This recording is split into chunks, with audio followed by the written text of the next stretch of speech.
Welcome to, I'm going to invite Sola and Gavin to come on, turn their cameras as well.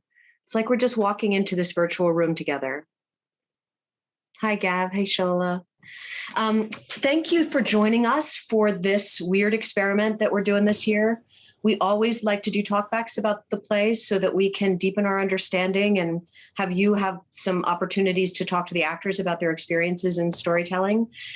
We're doing this via Zoom, as we've done so many things this year, until those rules shift and we're able to gather again in person, which is, of course, how we prefer to do it. Or I don't know, Gavin, you've really started to enjoy wearing those headphones. Maybe something we're gonna. Yeah, Shola just reminded me how beautiful I look with the headphones. You do look particularly attractive with the headphones, where Shola's got these little sleek earbuds in. Yeah. So, whatever, that works Of for you course. guys. Of It's a course, little of old course. school.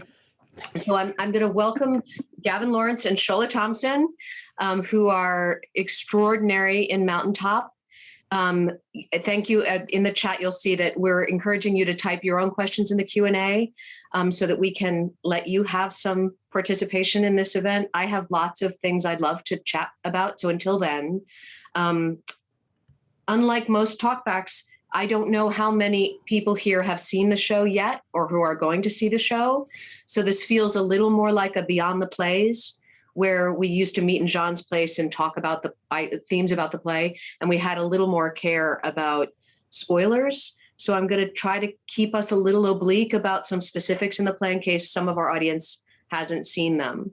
Oh yes, here are people coming in. And again, we're watching spoilers here. So I'm going to start with, and we've talked a little bit about this, but you were our first show out of quarantine, first out of the gate. And there was a lot of new stuff that we hadn't had to navigate before. Can you just share your experiences? Have you done anything else on stage before this show? And how does it feel to be back in the ring after that kind of break? Shall I go, Shola? It felt eerie. It almost felt like we were the first people on the moon in a weird kind of way. Because when we started rehearsal, there were no other shows in rehearsal, so there were hardly any other actors and artists on the property. So it just felt like we were I felt really isolated and missed, as I've mentioned before, just kind of the energy of a place that's teeming with so many bodies and spirits trying to make this place, go. Mhm. So it was odd. And then there was always the question of how will this work with a limited audience? How will a play like this work, knowing that people will be masked and separated from each other? Will there be that kind of back and forth energy that we're used to when performing live theater? So it was just a lot of unknowns Mhm. and kind of like a Twilight Zone episode, at least for me, the rehearsal process. And sometimes it looked that way with the masks and the tubes of hand sanitizer and the shields and how we had to begin rehearsal. Sola, how was it out of the gate for you? It's your first time working with us under these strange constraints. Yeah, I think same here. It did feel very eerie. It felt,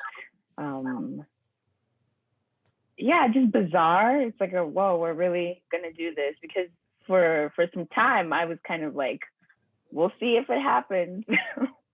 We'll see if we actually do this play and go through this whole process that you guys were describing for us of how intense, at least intensely cautious that the process would be. It felt strange, felt bizarre. I think for me, having never worked at APT before, but observed Gavin and other people work at APT, I had like a certain idea of what working at APT is like pre-pandemic. And then having done this now, it's like, oh yeah, this is not the experience. Not what we talk about when we talk about what we want, how we want to do our work. So you have our gratitude for being first. We learned so much And I don't know if the audience knows, there are pretty substantial restrictions that Actors Union asks us to operate under, which are starting to loosen up. So there will be, in shows that are coming up in the season, those actors might have a little bit of an easier time, but I thank you for all you've done. I'd like to talk about the play a little bit. Can you talk about your history with this play? What your first experience with this play was and how that's significant to either of you? Shola? Shola? I've never performed the role of Camae in its entirety before, but I did understudy it years ago in Cincinnati at a theater there, and Gavin and Dr. King in that production. So, yeah.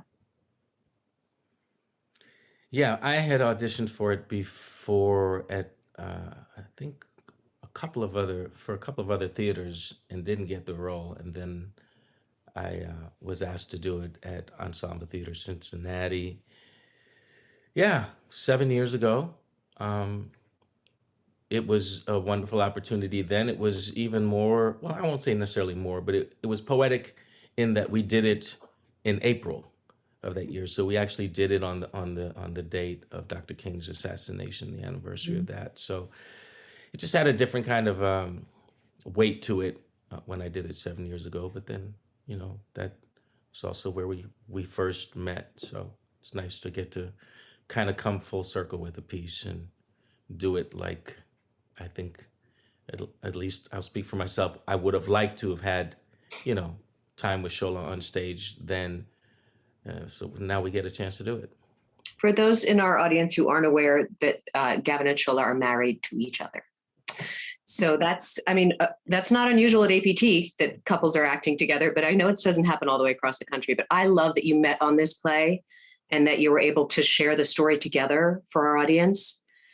There was a question, and it's one of mine as well, that, both how, because you had experience with this play in the past, how it feels now, what has shifted both for either of you personally, and you have different answers for this, I would imagine, and what the impact of the story, how that feels in the ensuing years has shifted. Whoever wants to start with that. Well, if I may go, for me, personally, first of all, what makes this so personally special is that I've never acted on stage with Shola before. This is our first project together. So it has a whole different meaning, and it's a whole different process of discovery. I think for both of us, in terms of being on stage together, coming home, being in the same space together, trying to keep things separate.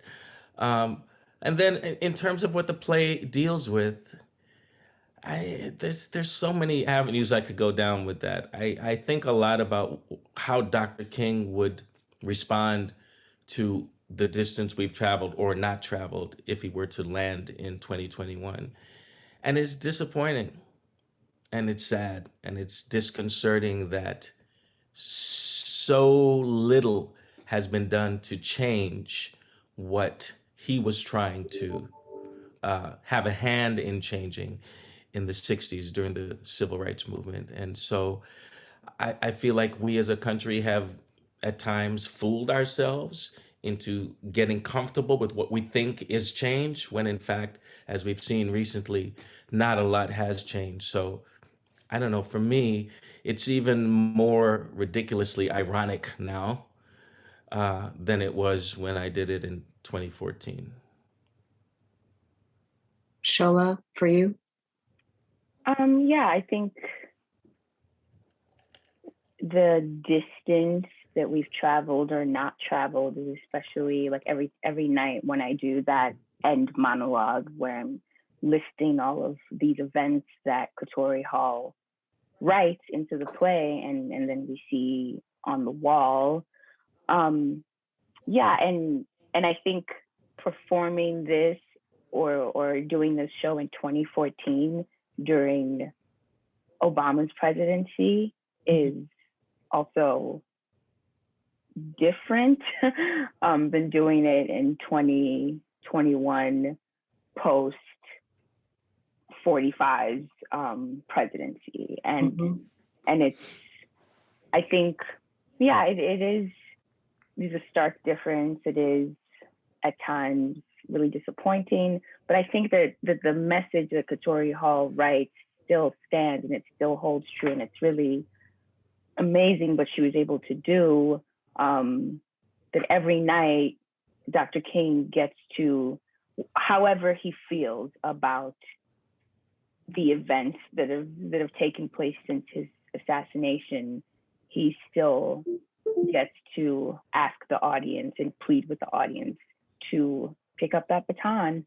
And I don't know, we can only speculate what Dr. King's thoughts and his views would be with everything that's going on in this country right now. But I do think that Katori Hall is right on with that. Wherever we are in the race, pick up that baton and pass it along.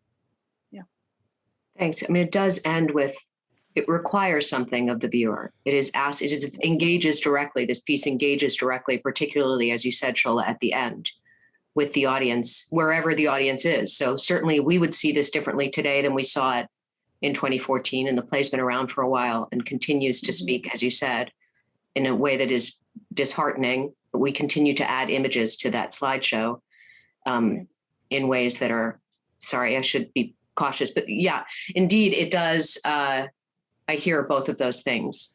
And to speak to the civil rights movement and Dr. King himself, Gav, playing an iconic historical figure, can you talk a little bit about what those challenges might have been, what the line you have to kind of walk between being true to what we know? We are so familiar with the sort of iconic sound, and some of those speeches are so part of our DNA, but yet Katori Hall wrote a very specific play about a human being that's trying to get at the heart of the human, not a caricature or an improper, you're not mimicking, you are creating a human but a human we all think we know. Right. That's, it's really interesting because the first few moments of the play, I can sense the audience cringe a little, like, wait, this is Dr. King that we're watching here be a flawed human being from the beginning of the play. And I must admit, when I first read it many years ago, I was reticent because I didn't want one of my heroes being torn down. However, with further discovery and digging in and actually trying to embody this human being, I actually find that what he was able to do, in spite of all the there was so much opposition, not just from white America, but from people who were with him in the civil rights movement, the different things that he was taking on politically in this country.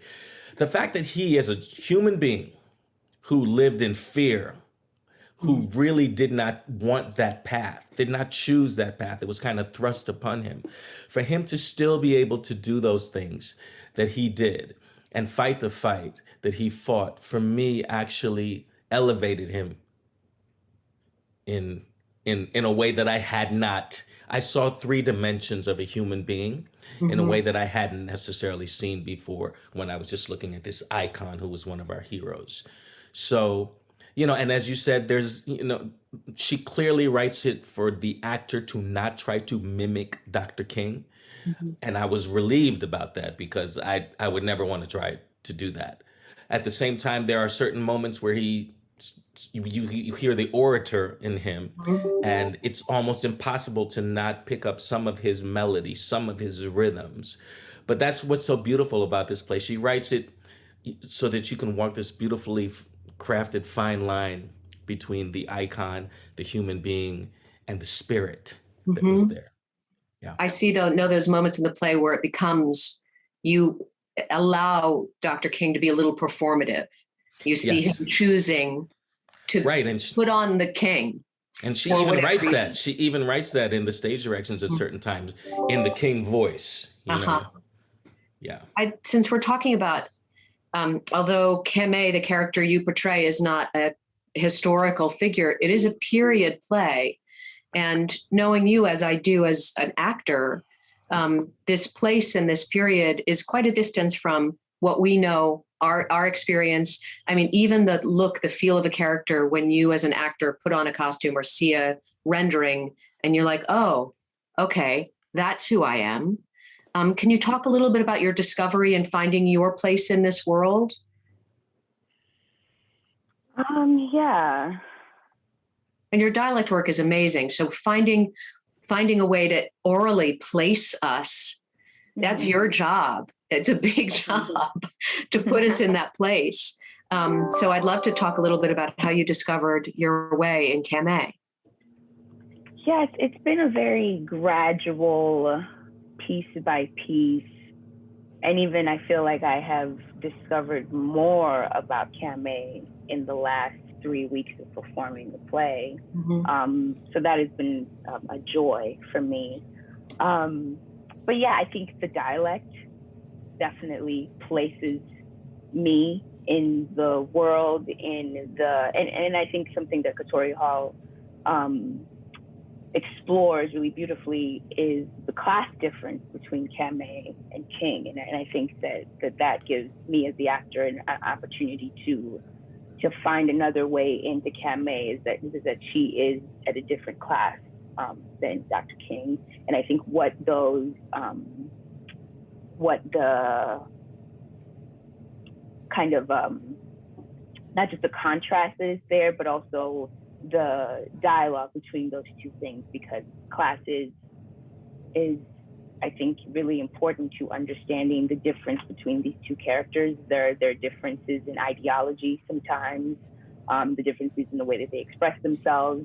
So I think that was really key for me. And Katori Hall also writes the way that this woman speaks into the actual, like it's there. I don't think she ever calls him anything other than Dr. Kang or Preacher Kang, Kang. It's always written that way in the script. So that is also like that helps a lot. And I think trying not to give too much away, I think how the admiration and the love that Camae has for Dr. King. And it's also really the admiration and the love that I have for Dr. King, me as Sola, this man, and the kind of being in awe of him, and me trying to imagine what it would be like to share space with him and to be in the room with him, especially at this time of his life.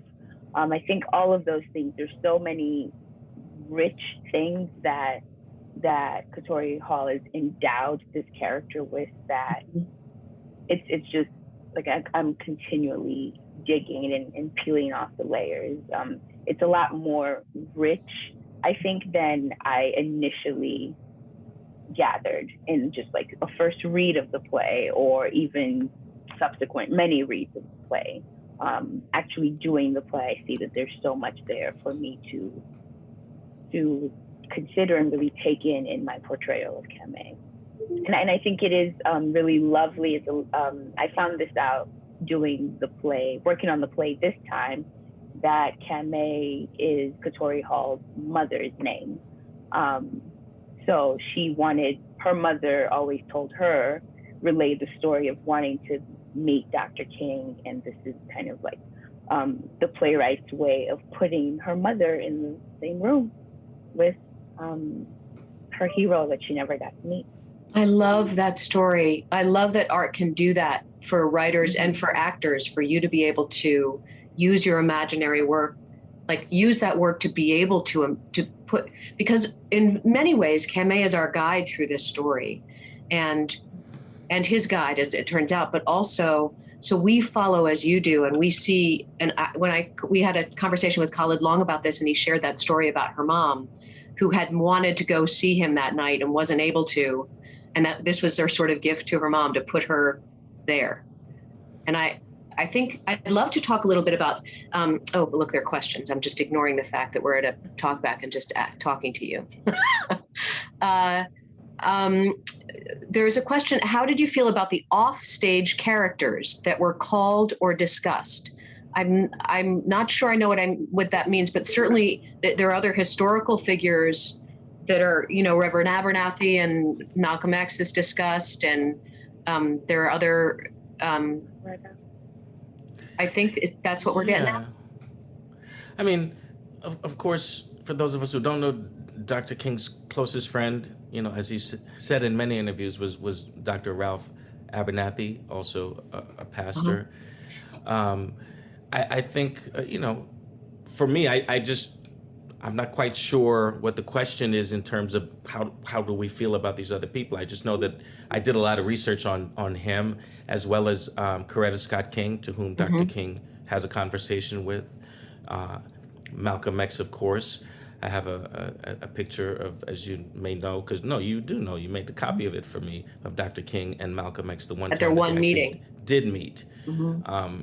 So yeah, I was just going to say, I think it's interesting that near the end of his life, I think Dr. King and was coming closer to a place that was similar to where Malcolm was at the time of his death, which was different from where he was when he started off. Also, I think he was starting to realize that everything is political.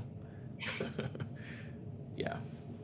Shola, I just wanted to say, because you mentioned the Coretta Scott King, who is a very big presence, offstage presence in this play.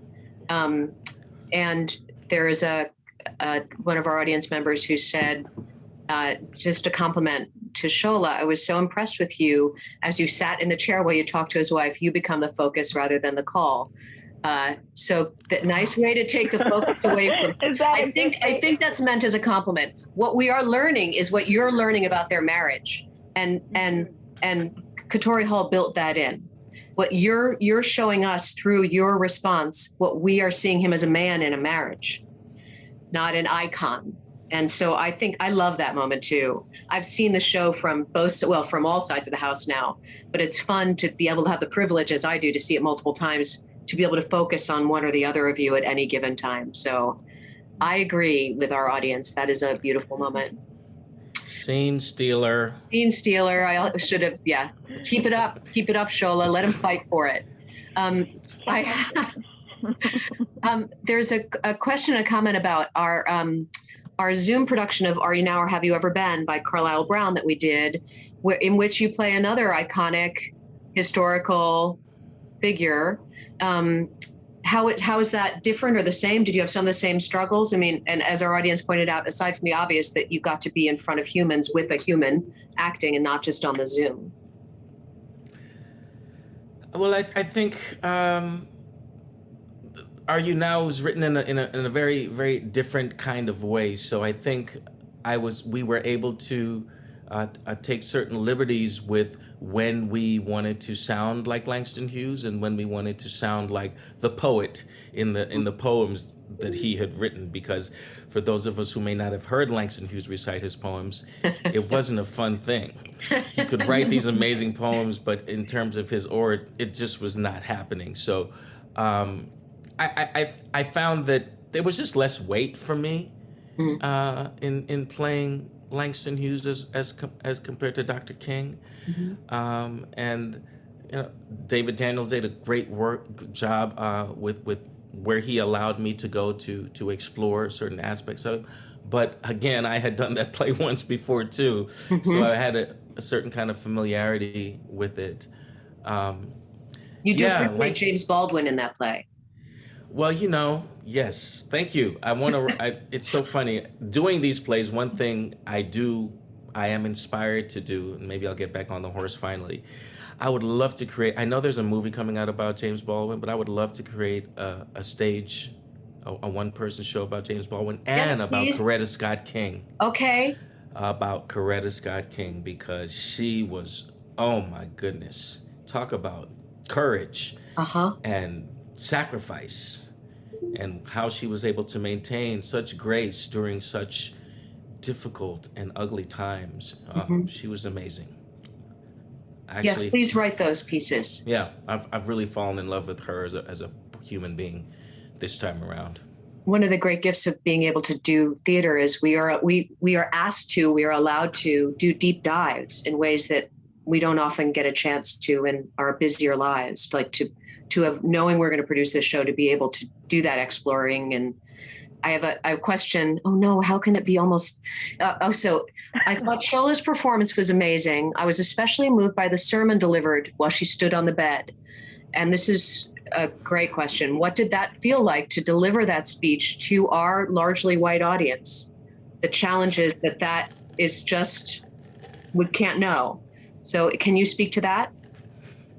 Yeah, absolutely. Thank you for that.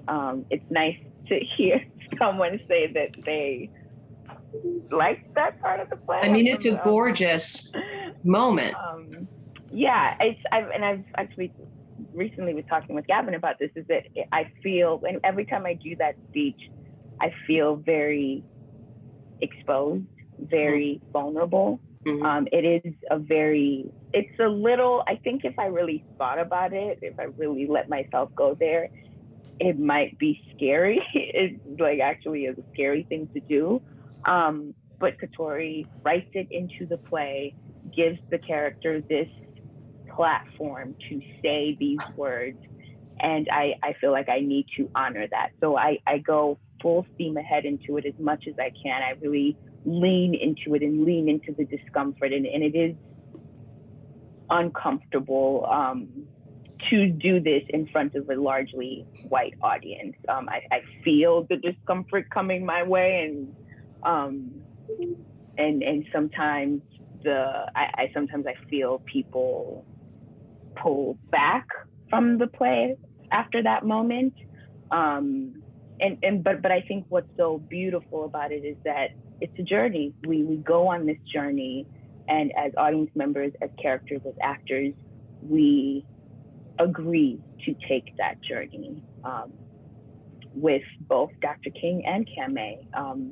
And she has this moment, but then it evolves throughout the rest of the play. She doesn't stay in that place.